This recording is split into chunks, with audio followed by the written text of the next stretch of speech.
विद्यार्थी मित्रांनो नमस्कार. आज आपण खिलजी घराणे बघणार आहोत. त्यामध्ये अल्लाउद्दीन खिलजी ज्याने 1296 ते 1316 या कालखंडाच्या दरम्यान भारतावर राज्य केलं, दिल्लीवर राज्य केलं. सुलतान पद 1296 ते 1316 या कालखंडामध्ये ज्या स्तरावर ते होतं किंवा बलबनला ज्या सुधारणा कराव्या लागल्या किंवा बलबनने ज्या पद्धतीने सुलतान पदाला प्रतिष्ठा मिळवून देण्यासाठी प्रयत्न केले किंवा करावे लागले, ते अल्लाउद्दीन खिलजीला नाही करावे लागले. कारण की अल्लाउद्दीनकडे त्या सगळ्या व्यवस्था आधीच होत्या आणि अल्लाउद्दीन हा अत्यंत सक्षम शक्तिशाली असा सुलतान होता आणि त्यामुळे अल्लाउद्दीन खिलजी अत्यंत महत्त्वाचं प्रकरण आहे. अल्लाउद्दीन खिलजी शासनामध्ये कसा आला ते बघूया. थोडं पार्श्वभूमी त्याची. बलबन होता सत्तेमध्ये. बलबनच्या मृत्यूनंतर, कारण की बलबन जेव्हा सत्तेमध्ये होता तेव्हा बलबनचा धाक होता, पण एखादा सुलतान मरण पावल्यानंतर त्याची काय अवस्था होते याचं हे अत्यंत चांगलं उदाहरण आहे. कारण की बलबन जोपर्यंत होता तोपर्यंत बलबनचा धाक होता, बलबनविषयी भीती होती आणि सगळे बलबनला घाबरत होते आणि त्यामुळे बलबन हा शक्तिशाली सुलतान होता, यात शंका नाही. पण तो सुलतान मरण पावल्यानंतर त्याच्यानंतरचे जे त्यांचे शासक आहे, त्यांचे जे मुलं आहे, त्यांची काय अवस्था झाली. तर बलबनला 2 मुलं होते. मुहम्मद तो आधीच मेलेला होता. त्याच्यानंतर बुगरा खान होता आणि जेव्हा बलबनचा मृत्यू झाला त्याच्यानंतर मुहम्मदाचा जो मुलगा होता कै खुसरो, जे तुमच्या समोर लिहिलेला आहे, हा कै खुसरो, या कै खुसरोला सत्तेमध्ये आणण्यात आलं किंवा कै खुसरोला सुलतानाचं पद दिलं गेलं. कारण की बलबन जेव्हा मृत्यू पावला तेव्हा त्याने कै खुसरोलाच आपला उत्तराधिकारी जाहीर केलं होतं, त्यामुळे तो सत्तेमध्ये आला. परंतु त्याचा मृत्यू झाला. त्याच्यानंतर कैकुबाद हा सत्तेमध्ये आला किंवा कैकुबादला सुलतान बनविण्यात आलं. हा बुगरा खानचा मुलगा होता कैकुबाद. कैकुबाद नंतर कै उमर हा सत्तेमध्ये आला किंवा आणला गेला असं म्हणू आपण. कै उमर हा सत्तेमध्ये आला कैकुबाद नंतर. परंतु कै उमर वयाने लहान होता आणि कै उमरवर लक्ष ठेवण्यासाठी जलालुद्दीन खिलजीची नियुक्ती करण्यात आली होती. आता जलालुद्दीन खिलजी याने इमाने इदबारे सुरुवातीला सुलतानाची सेवा केली सुलतानाची सेवा केली. पण आता कै उमर वयाने लहान, सगळी सत्ता जलालुद्दीनच्या हाती होती. आता त्याला काही जास्त वेळ नाही लागला कै उमरला संपवायला. कै उमरलाही त्याने संपवलं आणि सगळी सत्ता स्वतःच्या हाती घेऊन जलालुद्दीन खिलजी हा सुलतान बनला. 3 ऑक्टोबर जलालुद्दीन खिलजी सुलतान बनला. त्याच्यानंतर अलाउद्दीन आला 3 ऑक्टोबर जे मी म्हटलं ते. 1290 मध्ये कै उमरला त्याने मारलं. 1290 मध्ये कै उमर गेला आणि कै उमर नंतर म्हणजे 1290 मध्ये जलालुद्दीन खिलजी हा सत्तेमध्ये आला. आता जलालुद्दीन खिलजी सत्तेमध्ये आला, त्याने सत्ता हाती घेतली. हा तुर्कवंशीय होता. खल्ज या प्रदेशातून, म्हणजे मूळ प्रदेश त्यांचा खल्ज होता, म्हणून तिथून आले, म्हणून त्याला खिलजी असं म्हटलं जायचं. म्हणजे खिलजी असा उल्लेख त्याचा केला जातो. मंगोलांसोबत युद्ध झाली. मंगोलांच्या युद्धामध्ये त्याला विजय मिळाली. इतरही अनेक लढाया जलालुद्दीन खिलजीच्या कालखंडात लढल्या गेल्या, त्याच्यामध्ये त्याला विजय मिळाला. पण या सगळ्या विजयाच्या मागे त्याचा जो जावई होता तो म्हणजे अलाउद्दीन खिलजी, त्यालाच पुतण्यास त्याचा जावई होता, म्हणून अलाउद्दीन खिलजी याचा अत्यंत महत्त्वाचा वाटा होता.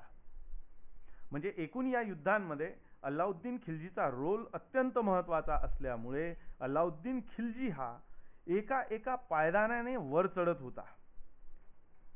कडा आणि माणिकपूर या प्रदेशाचा अलाउद्दीन खिलजी शासक होता. आणि जेवढीही युद्ध झाली याच्या कालखंडामध्ये, मंगोलांसोबतची युद्ध असो किंवा भारतीय इतर राजांसोबतची युद्ध असो, या सगळ्या युद्धांमध्ये अल्लाउद्दीन खिलजी हा अत्यंत महत्वाची भूमिका बजावणारा, युद्धामध्ये निपुण असलेला असा रणकुशल असा योद्धा त्याच्यासोबत होता. आणि त्यामुळे जलालुद्दीन खिलजीला या वेळेपर्यंत कुठलीही चिंता नव्हती.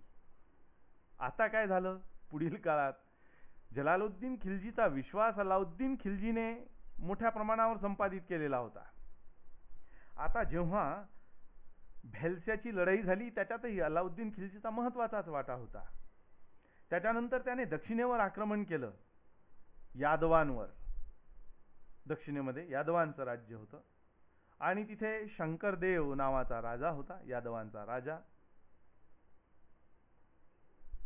रामचंद्रदेव, शंकरदेव, जे दक्षिणेतील यादवांचं जे राज्य होतं तिथले हे प्रमुख. देवगिरीचं हे राज्य, आणि देवगिरीवर अलाउद्दीन खिलजीने आक्रमण केलं.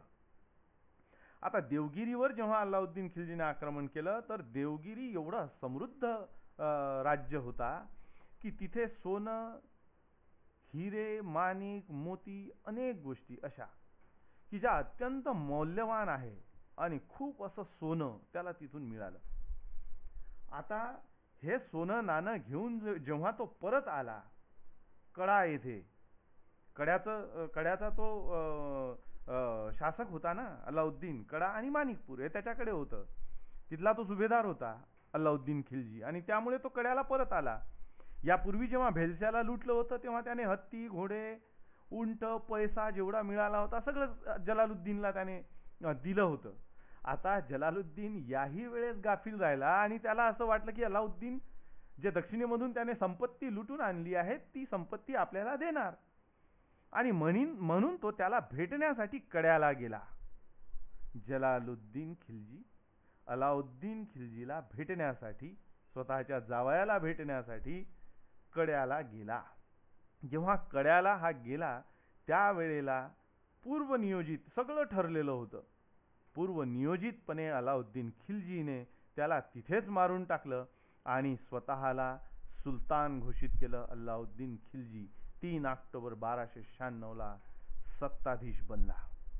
जेव्हा तो उत्तरेत आला, म्हणजे दिल्लीत आला असं म्हणू आपण, जेव्हा तो दिल्लीमध्ये आला त्यावेळेला जलालुद्दीन खिलजीचे जे समर्थक होते त्यांचा विरोध होणारच होता हे त्याला माहीत होतं.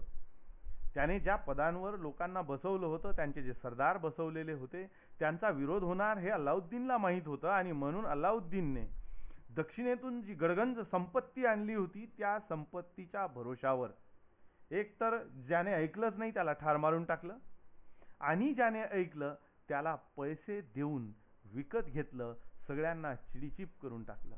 अशा पद्धतीने अलाउद्दीन खिलजीने दिल्लीची सत्ता हस्तगत केली. लोकांनी काही काळ चर्चा केली, त्यांना मदिरा खूप पाजण्यात आली, खूप पैसा देण्यात आला, कारण की खूप पैसा होता अलाउद्दीन खिलजीने जो लुटून आणला होता दक्षिण भारतातून, तो त्याच्याकडे मोठ्या प्रमाणावर होता. तो सगळा पैसा त्याने इथे वापरला आणि सगळ्यांचं तोंड बंद केलं. काही काळापुरता थोडं लोकांनी त्याच्यावर चर्चा केली असेल, परंतु पैशासमोर, सत्तेसमोर शहाणपण जास्त काळ चालत नाही. आणि जलालुद्दीनची हत्या लोक विसरले आणि हळूहळू अलाउद्दीन खिलजी स्थिर झाला. आता त्याने स्वतःच्या राजपदाचा सिद्धांत मांडला. आपण बलबनचा राजपदाचा सिद्धांत बघितला. ज्या पद्धतीने बलबनने सांगितलं होतं की ईश्वर मला संदेश देतो, ईश्वराकडून मला काही आज्ञा मिळतात आणि त्या आज्ञांचं पालन मी करतो, अशा पद्धतीचा उल्लेख त्याने सुरुवातीला केला होता. नंतर सुलतान पदाचं महत्त्व वाढावं म्हणून त्याने मोठा दरबार भरवायला सुरुवात केली, पायपोसची पद्धत सुरू केली, वगैरे वगैरे. हे सगळं तुम्हाला माहिती आहे, मागच्या लेक्चरमध्ये हे सगळं झालं आहे. आपण अलाउद्दीन खिलजीचा राजपदाचा सिद्धांत काय होता ते बघूया. काजी मुगीसुद्दीन आणि अलाउद्दीन खिलजी या दोघांमध्ये जी चर्चा झाली, या चर्चेवरून अलाउद्दीन खिलजीचं काय धोरण होतं, राजपदाचा काय सिद्धांत होता, हे सिद्ध होते. दोघांमध्ये झालेली ही चर्चा आपसामध्ये त्यांच्यामध्ये चर्चा झाली. जियाउद्दीन बर्नीने त्या चर्चेचं वर्णन आपल्या तारीख ए फिरोजशाही या ग्रंथामध्ये लिहिलेलं आहे. त्याच्यावरून आपल्याला हे समजते, तारीख ए फिरोजशाही याच्यावरून आपल्याला हे समजते की अलाउद्दीन खिलजीचं धोरण राजपदासंदर्भात काय होतं. त्याने प्रश्न विचारलेला आहे मुगीसुद्दीनला की गैर मुसलमान लोक जे आहेत, गैर मुसलमान यांना कसं वागवायचं, कसं वागवावं, अशा पद्धतीचा प्रश्न त्याने काजीला केला. सुलतानाने काजीला प्रश्न विचारला, गैर मुसलमानांना कसं वागवावं. तेव्हा काजी म्हणतो की हिंदूंना अपमानित करणं फार आवश्यक आहे. बरं, हवाला कशाचा देतो आहे आपण, संदर्भ कशाचा देतो आहे, तारीख ए फिरोजशाही. इथे लागल्यास मी ते लिहून टाकतो, तारीख ए फिरोजशाही, म्हणजे तुम्हालाही त्याच्यामध्ये कन्फ्युजन असण्याचं काही कारण नाही. तारीख ए फिरोजशाही,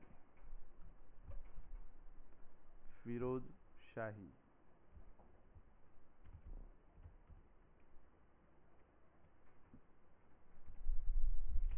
तारीख ए फिरोजशाही या ग्रंथामध्ये काजी मुगीसुद्दीन आणि अलाउद्दीन खिलजी यांची ही चर्चा आहे. त्याच्यात गैर मुसलमानांना कसं वागवावं असा प्रश्न जेव्हा अलाउद्दीन खिलजीने काजीला विचारला, तेव्हा काजी म्हणतो की गैर मुस्लिमांना अपमानित करणं फार आवश्यक आहे, कारण की हे धर्माचं राज्य आहे बरं इथे, म्हणून तो तसा म्हणतो. लाचखोरांना काय शिक्षा द्यायला पाहिजे, अलाउद्दीनचा हा प्रश्न आहे त्याच्यावर, की लाचखोरांना काय शिक्षा द्यायला पाहिजे, नाही का. जे लोक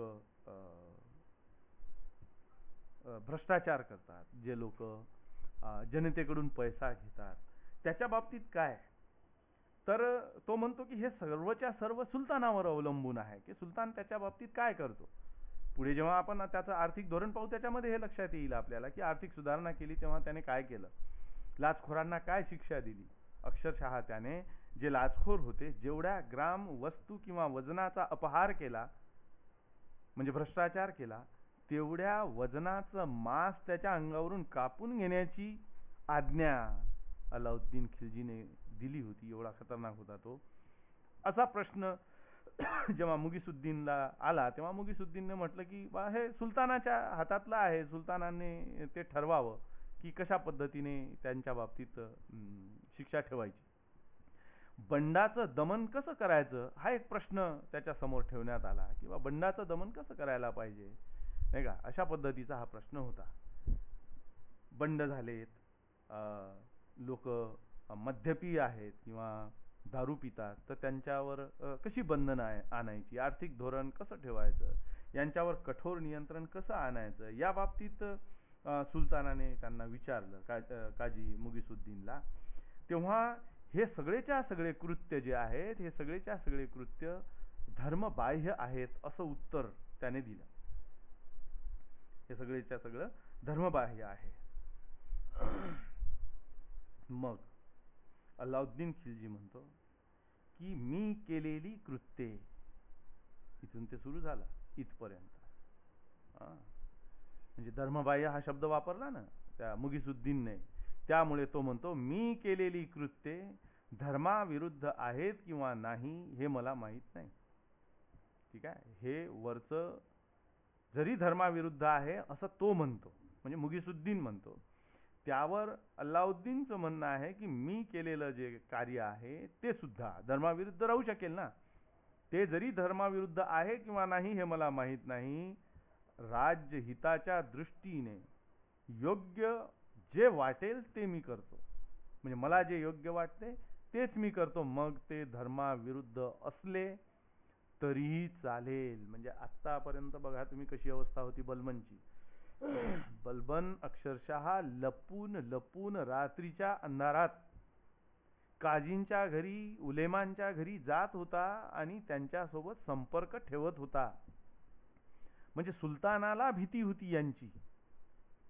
आता जे बोलतो आहे अल्लाउद्दीन खिलजी की मी जे केलेलं कार्य आहे ते धर्माविरुद्ध आहे किंवा नाही मला माहित नाही, पण ते कार्य राज्यहिताच्या दृष्टीने जर योग्य असेल तर मग मी धर्माच्या विरुद्धही जातो.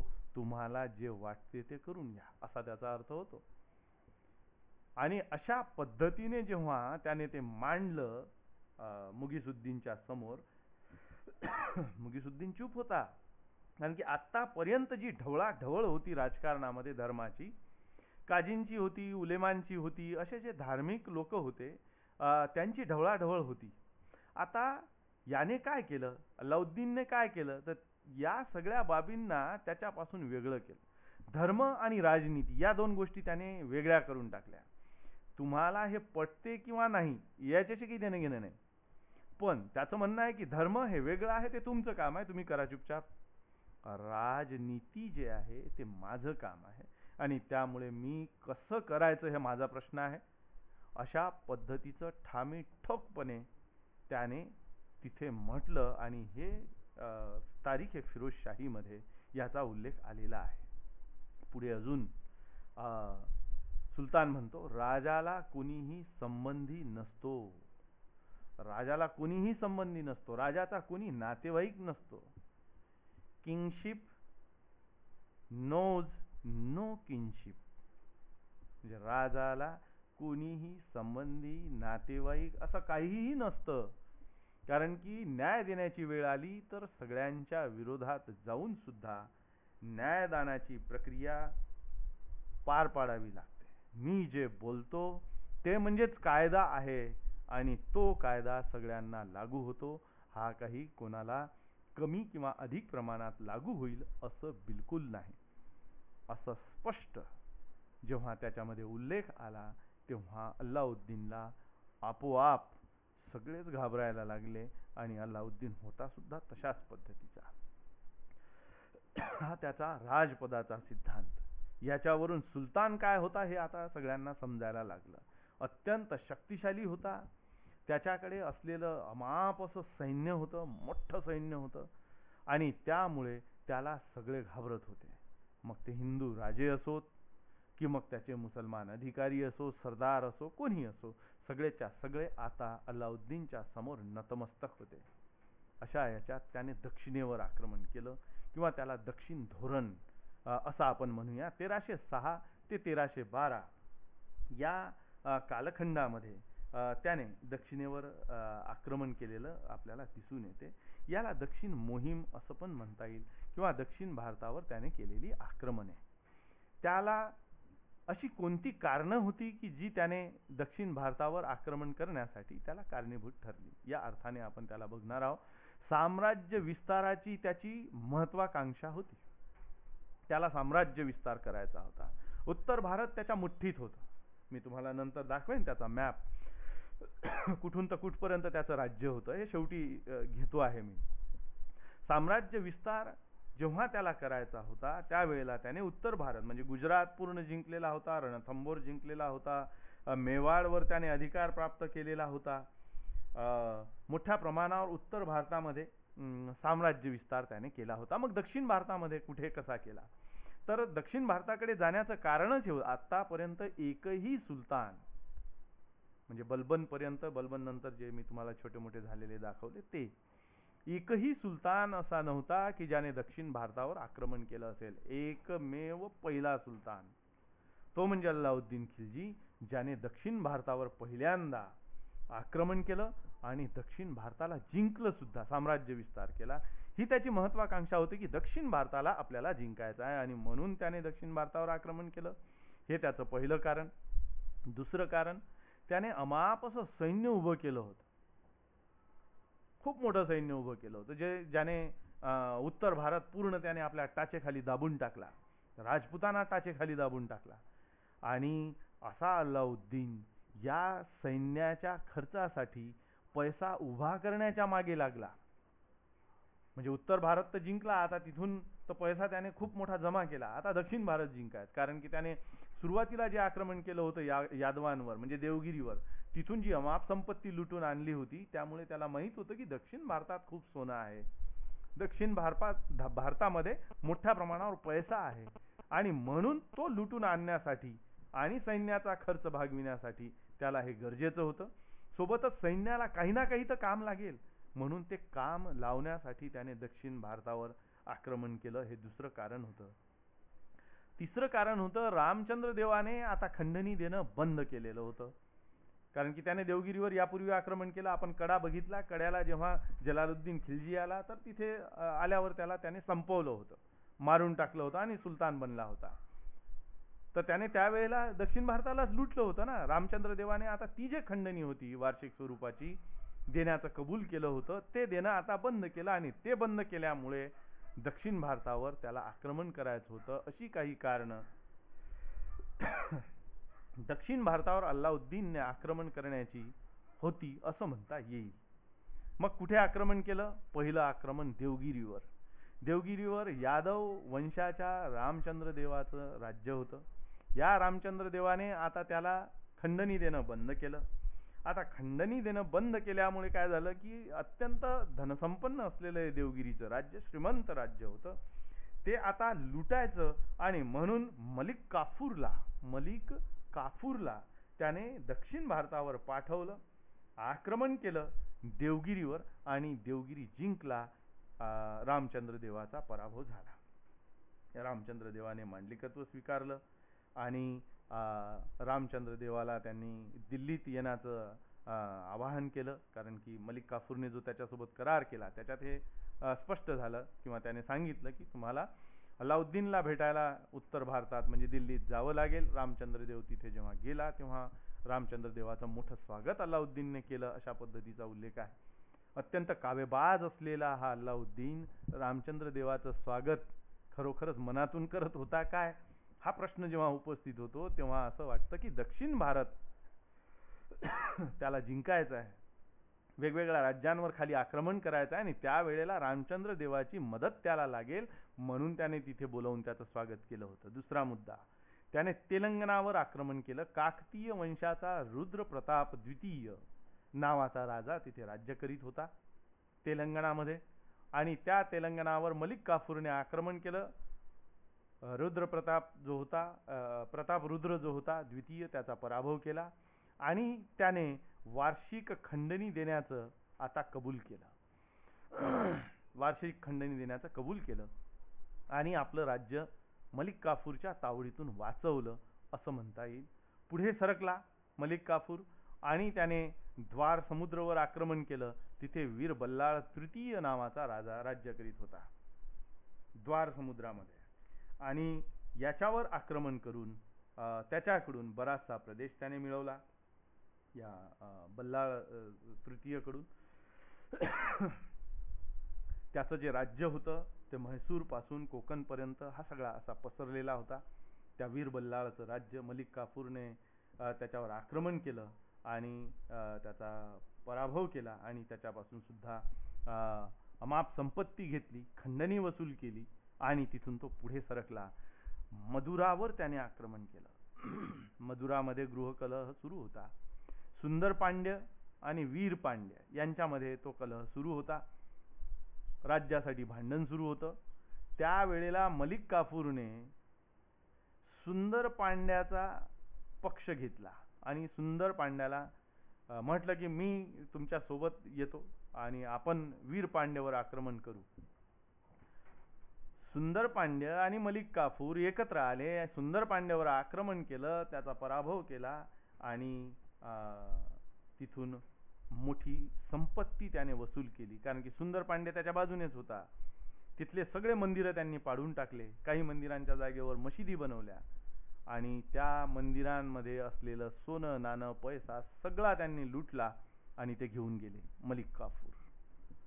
परत येताना म्हणजे थेट टोकापर्यंत तो गेला, मदुरापर्यंत तो गेला, तिथे त्याने आक्रमण केलं. म्हणजे द्वार समुद्र झालं, मदुरा झाला, इथपर्यंत त्याने आक्रमण केलं.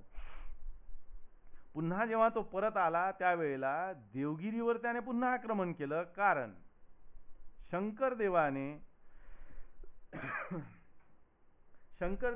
खंडणी देण्यास नकार दिला. रामचंद्र देवाचा मृत्यू झाला, कारण की रामचंद्र देवानेच म्हटलं होतं, हे इथे उल्लेख आला त्याचा, रामचंद्र देवाचा.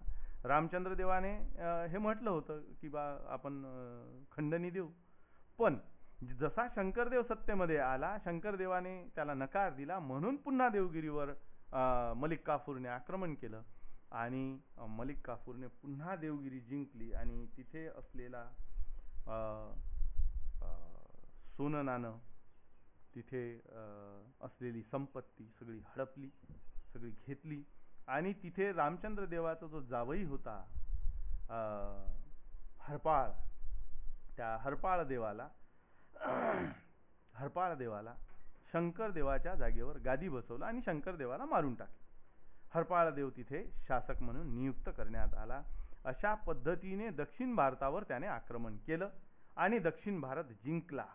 आता दक्षिण भारत जेव्हा जिंकला तेव्हा दक्षिण भारतावर केवळ असंच आक्रमण नव्हतं हे, तर तिथे सांस्कृतिक बदल झाला. तिथल्या लोकांपर्यंत इस्लाम संस्कृती पोहोचली, काही लोकांचं धर्मपरिवर्तन झालं. म्हणजे दक्षिण भारतामध्ये सांस्कृतिक बदल या अल्लाउद्दीन खिल्जीच्या आक्रमणामुळे फार मोठ्या प्रमाणावर झालेला आपल्याला दिसते. कारण की लाखोने सैन्य आणून जेव्हा दक्षिण भारतावर आक्रमण केलं गेलं तेव्हा इकडचे राजे, दक्षिण भारतातील राजे पराभूत झाले आणि त्यांच्यावर तो मोठा प्रभाव पडला असं आपल्याला म्हणता येईल. अल्लाउद्दीनने काही प्रशासकीय सुधारणा केलेल्या दिसतात. त्यामध्ये पहिली सुधारणा सत्तेचं केंद्रीकरण केलं. हे अत्यंत महत्त्वाचं होतं. प्रशासकीय सुधारणा जेव्हा त्याने घडवून आणल्या त्याच्यामध्ये त्याला असं वाटत होतं की सत्तेचं केंद्रीकरण झालं पाहिजे आणि सत्ता माझ्या मुठ्ठीत असली पाहिजे आणि त्यामुळे सत्तेचं केंद्रीकरण करायचं. कोणालाही काहीही लागलं तरीही सुलतानाच्या आदेशाशिवाय काहीच होणार नाही अशी व्यवस्था अल्लाउद्दीनने करून ठेवली होती. त्याच्यामध्ये त्याने हे 4 जे मंत्री होते ते अत्यंत महत्त्वाचे होते. त्यापैकी वजीर, आरिजे मुमालिक, दिवाने इंशा, दिवाने रसल किंवा रसालत असं त्याला म्हणतात. वजीर म्हणजे एक प्रकारचा प्रधानमंत्री होता, आरिजे मुमालिक म्हणजे सैन्याचा प्रमुख होता, त्याचबरोबर दिवाने इंशा म्हणजे पत्रव्यवहार करणारा, सगळं कारभार पाहणारा तो होता, आणि दिवाने रसालत म्हणजे परराष्ट्राशी कसे संबंध ठेवायचे हे सांगणारा हा मंत्री होता. या 4 मंत्र्यांचं त्याने खूप महत्त्व वाढवलं. राजदूतांच्या भेटी घेणे हे सगळे कामं यांना करावे लागेल आणि या 4 मंत्र्यांच्या हातामध्ये सगळी सत्ता एकवटली आणि या सगळ्यांच्या वर जो बसलेला होता तो होता अल्लाउद्दीन खिल्जी. आणि अल्लाउद्दीनच्या आदेशाशिवाय आता त्याच्या राज्यात काहीही होत नव्हतं. अशा पद्धतीने त्याने सत्तेचं केंद्रीकरण केलं. त्याने बंडांचा बिमोड केला किंवा बंदोबस्त केला. कशा पद्धतीने केला नाही का, त्यासाठी काय सुधारणा केल्या. कारण की अल्लाउद्दीनच्याही काळात अनेक बंड झालेत. बरं, ते बंड कसे तोडायचे याच्यावर त्याने अभ्यास केला, खूप विचार केला आणि अमीर उमरावांसोबत त्याने याच्या बाबतीत चर्चा केली. ज्यांनी बंड पुकारलं त्यांना क्रूरतेने चिरडून टाकलं. जसं अतका खान असेल, अमीर उमर असेल, मंगू खान असेल, हाजी मौला असेल, यांनी जे विद्रोह केलेत या विद्रोहांना अक्षरशः त्याने चिरडून टाकलं. त्याच्याकडे सत्ता, त्याच्याकडे असलेली पावर, त्याच्याकडे असलेलं लष्कर फार जास्त होतं. त्याच्या विरोधात बंड करणं म्हणजे मृत्यूला आव्हान दिल्यासारखं होतं. इतका शक्तिशाली असलेला हा सुलतान आणि याच्या विरोधात बंड करणं म्हणजे अवघड काम होतं. आणि ज्यांनी केलं त्याला त्याने दाखवून दिलं. तर हे कशाच्या भरोशावर कशा पद्धतीने केलं ते बघूया.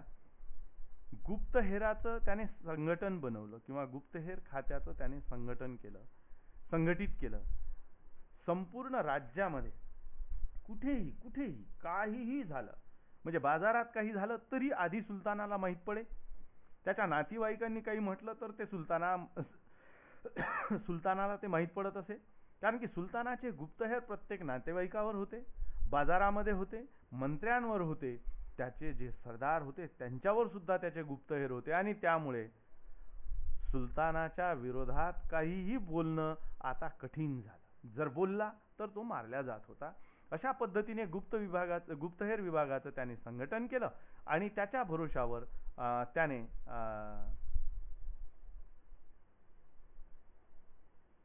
राज्य हे सक्षम केलं असं आपल्याला म्हणता येईल. दुसरी जी बाब त्याने त्याच्यामध्ये केली ती अशी आहे की त्याने मद्य पिणारे जे लोक होते किंवा मादक पदार्थ घेणारे जे लोक होते या सगळ्यांना म्हणजे मादक पदार्थ घेणे हे अवैध घोषित केलं. मदिरा म्हणजे दारू, मद्य, नशापान करणे हे त्याने कंप्लीट अवैध घोषित केलं. जर एखाद्याने मद्य घेऊन दरबारामध्ये प्रवेश केला तर तो जिवंत राहत नव्हता.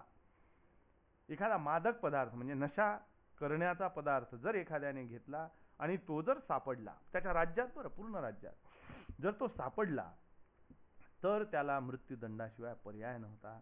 अशा पद्धतीने त्याने सुधारणा केल्या बंडांचा बिमोड करण्यासाठी. कारण अमीर उमराव असो, सरदार असो, हे काय करायचे, हे मद्यपानाच्या नशेत, दारूच्या नशेत बडबडायचे, एकमेकांच्या सोबत बसायचे आणि त्याच्यामध्ये हे ठरवायचे की अल्लाउद्दीनच्या विरोधात कशा पद्धतीने लढायचं. आणि म्हणून ते भानावर असले पाहिजे आणि म्हणून त्याने मादक पदार्थ घेणं बंद केलं, अवैध पद्धतीने दारू घेणं बंद केलं, हे सगळं बंद केलं. आणि जिथे मदिरा होती ती सगळीच्या सगळी रस्त्यावर आणून त्यांनी ओतली, रस्त्यावर फेकली आणि त्यामुळे स्वाभाविकच आता मदिरापान बंद झालं. अमीर, उमराव, सरदार हे जे लोक होते हे विवाह समारंभामध्ये मेजवान्या म्हणजे पार्टी, असा शब्द आहे तो. अमीर, सरदार हे जे लोक होते हे विवाह समारंभांमध्ये भेटत होते, मेजवान्यांमध्ये, पार्ट्यांमध्ये ते भेटत होते. हे इथे भेटायचे, नशा करायचे, नशेमध्ये ते प्लॅनिंग करायचे, योजना आखायचे आणि सुलतानाच्या विरोधात हे सगळं चालायचं, कटकारस्थान चालायचं. आता कटकारस्थानाचं मूळ काय तर विवाह समारंभ आहे आणि पार्ट्या आहे किंवा मेजवान्या आहे. त्याने हे कंपल्सरी केलं सुलतानाने की अमीर असो, सरदार असो, हे कोणी असो, यांना विवाह समारंभ घ्यायचा असेल तर आधी सुलतानाला सूचना करणे आवश्यक होतं, कंपल्सरी होतं. एखाद्याला पार्टी करायची आहे, मेजवानी द्यायची आहे एखाद्या सरदाराला तर त्याला आधी सुलतानाला जाऊन सांगावं लागेल आणि मग ती मेजवानी द्यावी लागेल. म्हणजे सुलतानाचे हस्तक, सुलतानाचे गुप्तहेर मग तिथे पोहोचायचे आणि तिथे कोण काय बोलतं हे सगळंच्या सगळं सुलतानाला येऊन ते सांगत असत. अशा पद्धतीने त्यांच्या मेजवान्यांवर आणि पार्ट्यांवर त्याने बंधनं आणलेली आपल्याला दिसून येतात. असा हा अल्लाउद्दीन खिलजी होता की ज्याने सरदार किंवा त्याचेच सरदार, त्याचेच अमीर उलेमा यांच्यावर त्याने बंधनं घातली. आता अजून एक मुद्दा आहे समोर, धर्मार्थ किंवा इनाम मिळालेल्या ज्या जमिनी होत्या, मग अनेक हिंदूंना या जमिनी मिळाल्या होत्या किंवा त्यांना दान दिल्या गेलेली होती. अशी जमीन होती की ज्याच्या भरोशावर हे लोक पैसा कमवतात, संपत्ती कमवतात आणि आपल्याच विरोधात बंड करतात. आणि म्हणून जेवढी धर्मार्थ किंवा दान दिलेली जमीन आहे किंवा इनाम दिलेली जमीन आहे सगळीच्या सगळी अलाउद्दीनने खालसा केली म्हणजे जप्त केली आणि ती सगळी जमीन आपल्या राज्यामध्ये विलीन केली. तिथून येणारं सगळं उत्पन्न त्याने आपल्या राजकोषामध्ये भरायला सुरुवात केली. यामुळे काय झालं तर हे जे जमिनी मिळालेले लोक होते, म्हणजे ते मग हिंदू असतील किंवा मुसलमान असतील, अशी दान मिळालेल्या जमिनीच्या भरोशावर ते जे पैसा कमावत होते तो पैसा आता सुलतानाकडे आला.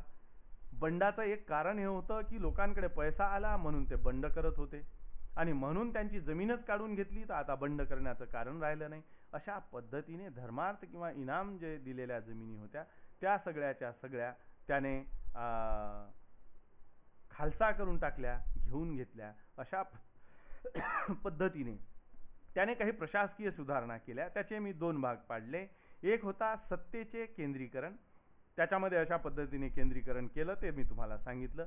दुसरा भाग आ म्हणून होता, त्याच्यामध्ये बंडांचा बंदोबस्त, सुलतानाच्या विरोधात जे बंड होत होते ते त्याने कसे दाबले, कसे नष्ट केले याचा उल्लेख त्याच्यामध्ये आलेला आहे. तिसऱ्या मुद्द्याकडे चाललो आपण, लष्करी सुधारणा. लष्करी सुधारणा हा जो अलाउद्दीन खिलजी होता हा अत्यंत शक्तिशाली होता असं मी वारंवार म्हणतो आहे, नाही का, वारंवार म्हणतो आहे. मग अत्यंत शक्तिशाली होता म्हणजे काय, 4 हातात 4 तलवारी घेऊन लढत होता असं नाही ना त्याचा अर्थ. असं नाही त्याचा अर्थ. त्याचा अर्थ त्याच्याकडे जे लष्कर होतं ते फार मोठं होतं. 4,75,000 एवढं सैन्य त्याच्याकडे होतं. याच्या व्यतिरिक्त खडे सैन्य जे होते ते वेगळे होते, राखीव सैन्य होते ते अजून वेगळे होते. असे वेगवेगळ्या सैन्यांच्या तुकड्या त्याने तयार केलेल्या होत्या. सरदारांकडे असलेलं सैन्य वेगळं आहे, याच्याकडे असलेलं सैन्य वेगळं आहे, केंद्रीय पद्धतीचं सैन्य वेगळं आहे. असं खूप मोठं सैन्य, खूप मोठा लष्करी फौजफाटा त्याने तयार केला होता. आणि म्हणून तर मी सुरुवातीला तुम्हाला जेव्हा सांगितलं की त्याला पैशाची चणचण होती, दक्षिणेवर आक्रमण करून तिथून ते लुटून आणायचं होतं, कारण की एवढं मोठं सैन्य पोसायचं कसं, कशाच्या भरोशावर.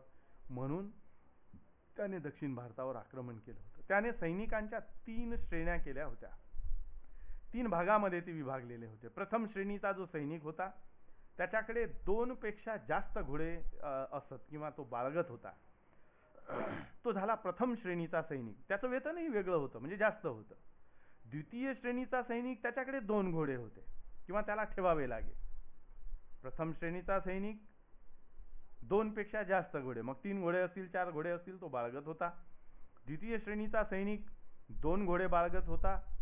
तृतीय श्रेणीचा सैनिक फक्त 1 घोडा त्याच्याकडे ठेवत होता आणि तो युद्धासाठी उपस्थित राहत होता. अशा पद्धतीचा बदल सैन्यामध्ये केला त्याने. आता हे जे घोडे दिल्या जायचे त्या सैनिकांना, त्याचं रजिस्टर मेंटेन केल्या जायचं आणि कोणाला कोणता घोडा दिला हे लिहून असे ते दर वर्षाला चेक व्हायचं की कोणाला कोणता घोडा दिला गेला आणि त्याच्याकडे तो आहे किंवा नाही. कारण हे सैनिक काय करायचे, 2-2, 4-4 घोडे घ्यायचे, मोठे घोडे जे अफगाणिस्तानमधून बोलवल्या जायचे, जे चांगल्या नस्लचे घोडे होते, ते चांगल्या नस्लचे घोडे हे विकायचे आणि छोटे छोटे खेचर जे असायचे ते स्वतःजवळ ठेवायचे.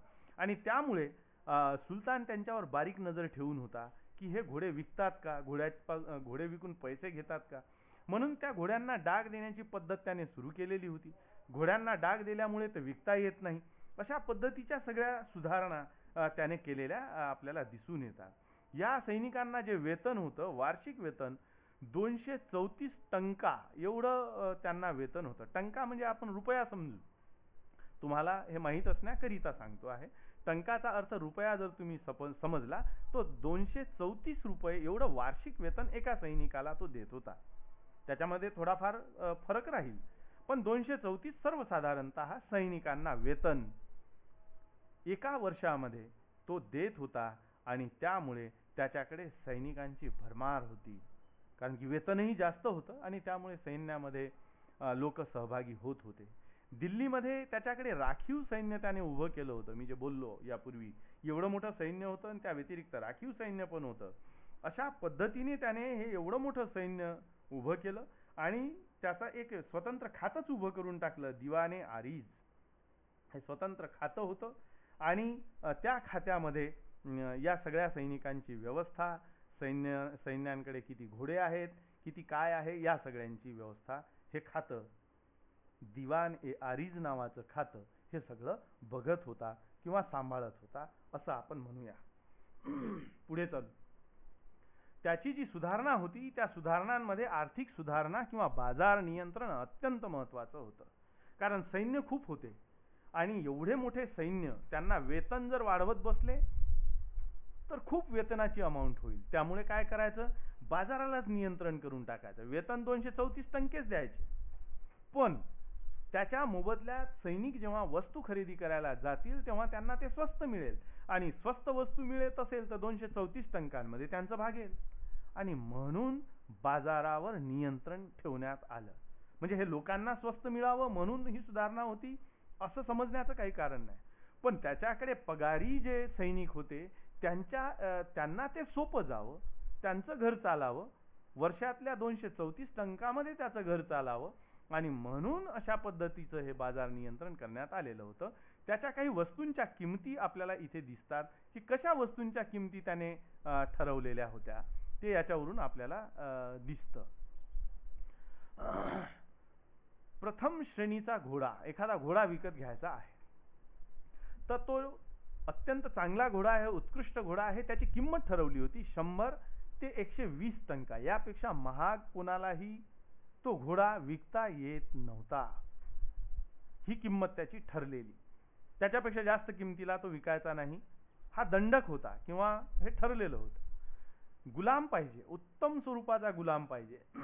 तो विकत घ्यायला बाजारात तुम्ही गेले तर, किंवा सैनिक गेले तर, त्याला 100 ते 120 टंका म्हणजे घोड्याची किंमत आणि माणसाची किंमत ही सारखी होती. या कालखंडामध्ये माणसांना गुलाम म्हणून विकण्याची मोठी पद्धत असलेली दिसून येते.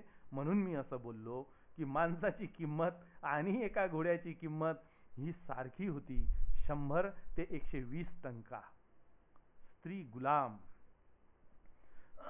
एखाद्या स्त्रीला गुलाम म्हणून विकत घ्यायचा आहे, नोकर म्हणून ती काम करेल, तर तिची किंमत 10 ते 15 टंका एवढी होती. यापेक्षा जास्त पैसे देऊन स्त्री गुलाम विकत घेण्याची गरज नव्हती. एवढेच पैसे द्यायचे आणि त्या मोबदल्यात स्त्री गुलाम घ्यायची.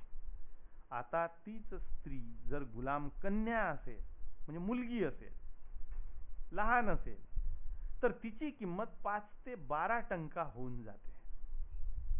ठीक आहे, तिची किंमत कमी होऊन जाते. हे माणसांना विकण्याचा हा बाजार होता. आणि हे जे राजे रजवाडे होते, सरदार होते, यांना गुलामांची आवश्यकता होती आणि म्हणून ते हे गुलाम विकत घ्यायचे आणि तिथे ते बाळगायचे आणि म्हणून या त्यांच्या किमती. त्याच्यानंतर घरकाम करणारा जर गुलाम त्याला पाहिजे असेल, हा उत्तम गुलाम वेगळ्या पद्धतीचा झाला. सगळे कामं करणारा, शस्त्र चालवणारा, संरक्षण करणारा या अर्थानं. पण तोच घर कामासाठीचा जर गुलाम असेल तर त्याची किंमत 7 ते 8 टंका होती. त्याला काही खूप जास्त किंमत नव्हती. अशा पद्धतीने बाजाराच्या किमती होत्या. पुढे चालू, बाजार किमतीच पाहायच्या अजून. दुभती गाय असेल तर त्याची किंमत 3 ते 4 टंका एवढी असलेली इथे दिसून येते. बकरी घ्यायची असेल विकत तर त्याची किंमत 10 ते 14 जित्तल. आता जित्तल म्हणजे त्या रुपयापेक्षा कमी त्याचं हे झालं, तेवढं त्याची किंमत होती. त्याच्यानंतर गहू जर विकत घ्यायला जायचं असेल तर 7.5 जित्तल एवढी किंमत त्याला मोजावी लागे. हे 7.5 जित्तल आहे बरं. 1 मन गहू विकत घ्यायचा आहे तर 7.5 जित्तल त्याला द्यावं लागे. तांदूळ विकत घ्यायचा आहे, 1 मन तांदूळ घ्यायला गेला तर 5 जित्तल त्याची किंमत आहे. डाळ तो विकत घ्यायला गेला तर त्याची किंमत त्याला 5 जित्तल मोजावी लागे एका मनासाठी. बाजरी विकत घ्यायला गेला आणि बाजरी 1 मन घ्यायची असेल तर त्याची किंमत 4 जित्तल एवढी होती. म्हणजे अशा पद्धतीने वस्तूंच्या किमती होत्या. या उदाहरणादाखल घेतलेल्या वस्तूंच्या किमती आहेत. अशी यादी असायची पूर्णची पूर्ण. आणि या यादीमध्ये जर कसूर झाला, एखादी बकरी 10 ते 14 जित्तल ही किंमत ठरली आहे, त्याच्यापेक्षा जास्त किमतीला जर कोणी विकत असेल तर त्याला दंड होता. एखादा व्यक्ती 1 मन तांदूळ 5 जित्तलपेक्षा जास्त विकत असेल तर त्याला शिक्षा होती. किंवा तांदूळ किंवा डाळ त्याच्यामध्ये जर समजा वजन कमी असेल, असं समजू की 100 ग्रॅम वजन एखाद्याने कमी दिलं, तर त्या आणि ते लक्षात आलं, गुप्तहेराने ते बघितलं, तर त्या व्यक्तीच्या अंगावरचं मांस 100 ग्रॅम कापून टाकायचं अशी त्याला शिक्षा होती. आणि त्यामुळे धाकाने असा गैरव्यवहार इथे कोणीही करत नव्हता. याकरिता, हे सगळं सांभाळण्याकरिता एक विभाग स्थापन केला गेलेला होता. त्याला म्हणतात मुमालिके रियासत नावाचा तो विभाग होता. ज्या विभागावर एक अधिकारी नियुक्त केलेला होता.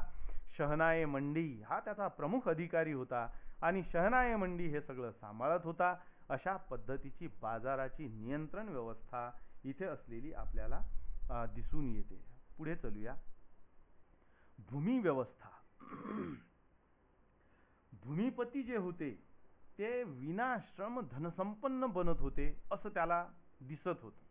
म्हणूनच तर त्याने ती जमीन खालसा केली. हिंदूंकडे असलेली जमीन त्याने जे खालसा केली त्याच्या मागचा उद्देशच तो होता की हे जमिनी घेतात आणि त्या जमिनीवर मजूर लावतात किंवा लोकांना काम करायला लावतात आणि त्याच्यातून पैसा कमवतात आणि त्या पैशाचा उपयोग आपल्याच विरुद्ध बंड करण्यासाठी होतो. आणि म्हणून त्याने भूमी सुधार व्यवस्था केली किंवा त्याच्यामध्ये त्याने सुधारणा केली. त्याने काय केलं? सर्वात प्रथम फर्स्ट ऑफ ऑल त्याने हे केलं की प्रदेशाची मोजणी केली, जमिनीची मोजणी केली.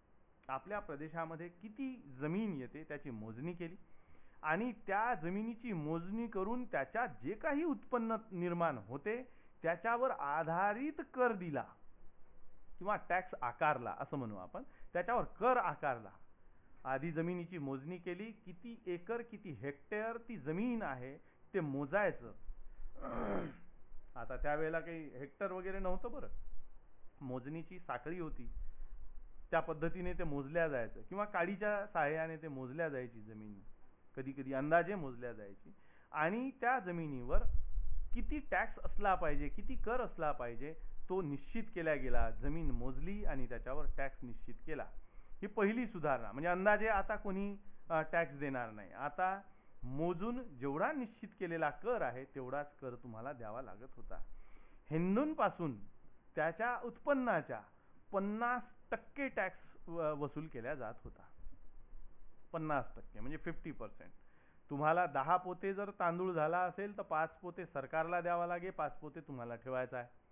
म्हणजे धान्याच्या स्वरूपात जर देत असाल तर 50 पोते झाला आहे तर 25 पोते सरकारला द्या, 25 पोते तुम्ही घ्या. अशा पद्धतीने हिंदूंपासून 50% टॅक्स वसूल केला गेला. मुसलमानांपासून तोच टॅक्स 25% होता. इथे थोडा फरक आहे. कारण धर्माचं राज्य होतं, इस्लामला फेवर केला जायचा आणि त्यामुळे 25% टॅक्स त्यांच्यावर होता असं आपल्याला म्हणता येतं. गैर मुसलमानी प्रजा जी होती त्या प्रजेला किंवा त्या प्रजेवर इथे जिजिया नावाचा एक वेगळा कर अजून होता. त्याला धार्मिक कर असं पण म्हणतात. जे गैर मुसलमानी प्रजा असेल त्यांनी हा कर द्यायचा, म्हणजे जिजिया कर द्यायचा. आता गैर मुसलमानी प्रजाचा अर्थच हा होतो केवळ हिंदू होत नाही, केवळ हिंदू होत नाही. या भारतामध्ये राहणारे सगळे जाती धर्म पंथाचे जे लोक होते, जे गैर मुसलमान होते, त्या सगळ्यांवर जिजिया नावाचा टॅक्स लावला जात होता. त्याच्यानंतर कर वसुली करण्यासाठी मुस्तखराज नावाचा अधिकारी होता.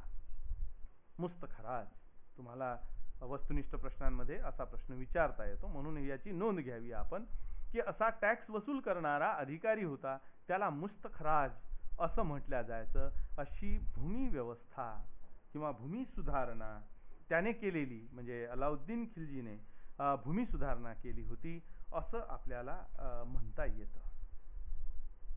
मी जे तुम्हाला सांगितलं होतं की मी तुम्हाला एक मॅप दाखवणार आहे की अलाउद्दीन खिलजीने कशा पद्धतीने आपलं राज्य वाढवलं होतं किंवा कुठपर्यंत ते वाढवलं होतं.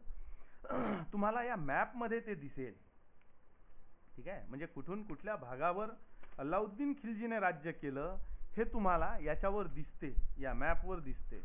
उत्तरेकडे जर तुम्ही गेले तर काश्मीर वगळता त्याच्या खाली, म्हणजे हा पंजाबचा भाग आहे, रणथंबोरचा भाग आहे, इथे तुम्हाला ते दिसते. माझा जो कर्सर चालला हा पंजाबचा भाग आहे. जिथे हे सगळे डॉट आलेले आहेत ना, हा पूर्ण प्रदेश अल्लाउद्दीनच्या प्रत्यक्ष ताब्यात असलेला प्रदेश आहे किंवा त्याचं हे साम्राज्य आहे अल्लाउद्दीनचं. आणि ज्याला मांडलिक राजे असं म्हणतो की खंडणी देऊन त्यांनी स्वतःचं राज्य वाचवलं आणि ते त्याचे मांडलिक बनले.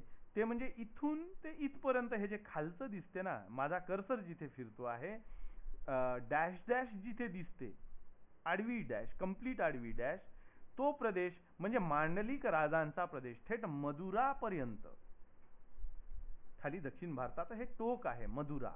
मदुरापर्यंत अलाउद्दीनचं राज्य पसरलेलं होतं. आणि इकडे वर पूर्ण पंजाब त्याच्या ताब्यात होता. इकडे रणथंबोरचं राज्य म्हणजे राजस्थान पूर्ण ताब्यात होता, दिल्ली ताब्यात होती. इकडे असे समोर जर गेलो तर हा कडा आहे, हे अवध वगैरे जो आहे ना तिकडे असलेला हा प्रदेश आहे. कडा आहे त्याच्या ताब्यात होता, बंगाल त्याच्या ताब्यात होता. हे कालिंजर आहे, कालिंजर त्याच्या ताब्यात होता. हा भेलसा आहे जिथून त्याने संपत्ती लुटली, तो हा आहे. आणि हा जो प्रदेश आहे तो अनहिलवाडाचा प्रदेश आहे, म्हणजे गुजरातमध्ये येतो हा पूर्ण प्रदेश. आणि हे जे खाली दिसते महाराष्ट्र, देवगिरी, तेलंगणा, मदुराई वगैरे, हे जे सगळं जिंकलेलं आहे त्याने, द्वार समुद्र, होयसळ आणि हे मदुराई किंवा मदुरा, इथपर्यंत त्याचं राज्य पसरलेलं होतं. म्हणजे जवळजवळ संपूर्ण भारत, जवळजवळ संपूर्ण भारत अल्लाउद्दीनच्या ताब्यात होता, मुठ्ठीत होता. आणि त्यामुळे अल्लाउद्दीन खिलजी समोर उभं राहणं कोणत्याही सरदाराला आता शक्य नव्हतं. एवढं मोठं साम्राज्य अल्लाउद्दीन खिलजीने तयार केलेलं होतं असं आपल्याला म्हणता येईल. त्याचं मूल्यमापन करताना सुद्धा असं आपल्याला म्हणता येईल की अल्लाउद्दीन खिलजीने राज्य मजबूत केलं. जे गुलाम घराण्यामध्ये सत्ता होती ती सत्ता थोड्याफार प्रमाणात कमकुवत होती. ती सत्ता उलेमांना घाबरत होती किंवा सरदारांना घाबरत होती, त्यांचे जे बंड होते त्याला सुद्धा घाबरत होती. आता अशी अवस्था आहे की सुलतानाला हे सगळे घाबरतात, कारण की सुलतानाने अशा पद्धतीने राज्य निर्माण केलं, संपूर्ण भारतावर आपल्या टाचेखाली दाबून टाकलं. हे तुम्हाला दिसून राहिलं असेल मॅपमध्ये. एवढ्या मोठ्या भूभागावर त्याने राज्य निर्माण केलं. मूल्यमापन करताना असं म्हणता येईल की अल्लाउद्दीन खिलजीने दक्षिण म्हणजे उत्तर भारतापासून ते दक्षिण भारतापर्यंत एक मोठं साम्राज्य भारतामध्ये निर्माण केलं होतं. 2 जानेवारी 1316 रोजी त्याचा मृत्यू झाला. 1316 मध्ये 2 जानेवारी 1316ला त्याचा मृत्यू झाला. आणि पुढे मग त्याचे वारस जे होते ते गादीवर आले. दक्षिण भारतावर यशस्वी स्वारी करणारा हा पहिला सुलतान झालेला आपल्याला दिसून येतो. त्याच्या विरोधात झालेले बंड सगळेच्या सगळे बंड त्याने मोडून काढले. अत्यंत उत्कृष्ट योद्धा होता हा अल्लाउद्दीन खिलजी. योग्य सेनापती होता, अत्यंत कूटनीतिज्ञ होता. म्हणजे हे पद्मावतीचं वगैरे प्रकरण जे आहे, राणा रतनसिंहाचं प्रकरण आहे, ते तुम्हाला सगळं माहिती आहे. ते जे सगळे आहे त्याच्यामध्ये त्याची कूटनीती तुम्हाला दिसून येते. राजपुतांवर त्याने विजय मिळवलेला आपल्याला दिसून येते. त्याचे जे नावाजलेले सेनापती होते, त्याच्या ताब्यात तत्कालीन जे सेनानी होते ज्यांनी आक्रमण केले आणि संपूर्ण भारत जिंकला. नसरत खान त्याच्यामध्ये होता, जफर खान होता, उलुग खान होता, अलब खान होता, मलिक काफूर होता, गाजी मलिक होता. हे अत्यंत प्रसिद्ध असलेले त्याचे सेनानी होते. निरंकुश असा सत्ताधीश होऊन गेलेला हा अल्लाउद्दीन खिलजी होता. अत्यंत क्रूर होता, अत्यंत क्रोधी होता. राग खूप येत होता, भयंकर असा राग. आणि त्या क्रोधामध्ये तो पाहिजे त्याला नष्ट करून टाकत होता. जबरदस्त क्रौर्य होतं त्याच्यामध्ये, कपट होतं, अत्यंत संशयी होता, स्वार्थी पण होता, अत्याचारी पण होता. निरंकुश असा सत्ताधीश, त्या निरंकुशतेचा कळस म्हणजे अल्लाउद्दीन खिलजी होता असं म्हणता येईल. असा अल्लाउद्दीन खिलजी परिस्थितीनुरूप वागून त्याने सुरुवातीला राज्य हस्तगत केलं आणि राज्य हस्तगत केल्यानंतर मग त्याने अशा पद्धतीने संपूर्ण भारताला आपल्या मुठ्ठीमध्ये बंद केलं. धन्यवाद विद्यार्थी मित्रांनो, धन्यवाद.